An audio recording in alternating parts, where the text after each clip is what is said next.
అయితే మేము యూఎస్ కి ప్లాన్ చేస్తున్నాం. మా ఇద్దరికి వీసాలు వచ్చేసాయి మీకు తెలుసు. సో అక్క వెదర్ అవన్నీ చూసుకొని వెళ్దామని అనుకుంటున్నాం.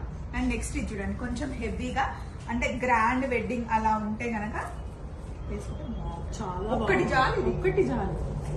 అండ్ ఇది చూడండి సింపుల్ గా ఎంత బ్యూటిఫుల్ గా. ఇది ఎంత ఉంటాయి అక్క? అరౌండ్ ఇప్పుడు చూడు సైజ్ కాల్స్ అన్నాము, అవే సైజ్ కాల్స్. ఈ సెట్ ఎంత ఉండొచ్చు? ఈ సెట్ అంటే లైన్స్ ఉన్నాయి కదా అన్న, వాళ్ళు ఎన్ని వేసుకుంటారో మనకు తెలియదు కదా, లైన్స్ బట్టి ప్రైజెస్ ఉంటాయి. ఇప్పుడు మనం చెప్పినాం అనుకో, వాళ్ళు వచ్చిన సైజ్ ఆ ప్రైజ్ లేదనుకో, మళ్ళీ అదే చెప్పినారు కదా, అది ఒక్కటి మనకు ప్రాబ్లం అయిపోతుంది. దాని వల్లనే మేము రేట్ చెప్పట్లేదు. క్వాలిటీస్ మాత్రం చాలా బాగుంటుంది, మార్కెట్ కంటే తక్కువ ఉంటుంది. మీకు రేట్ ఎక్కువ అనిపించినా గానీ మాకు రిటర్న్ ఇవ్వచ్చు, నో ప్రాబ్లం, ఎవరు ఫీల్ కావద్దు. కాకపోతే మెయిన్ ఇంపార్టెంట్ మా స్వప్న వీడియోలో నేను చెప్పేది ఏంటంటే క్వాలిటీని చూడండి ప్లీజ్, రిక్వెస్ట్. అంతే కదమ్మా మనం. ఇంకొకటి స్వప్న జెన్యూన్ ఉంటేనే తీస్తుంది, జెన్యూన్ లేకపోతే వెళ్ళని కూడా వెళ్ళదు అమ్మాయి. అవునండి, జెన్యూన్ లేకుండా అంటే రోజు రోజు మన మొహాలు చూస్తాం, మా మొహాలు చూసేది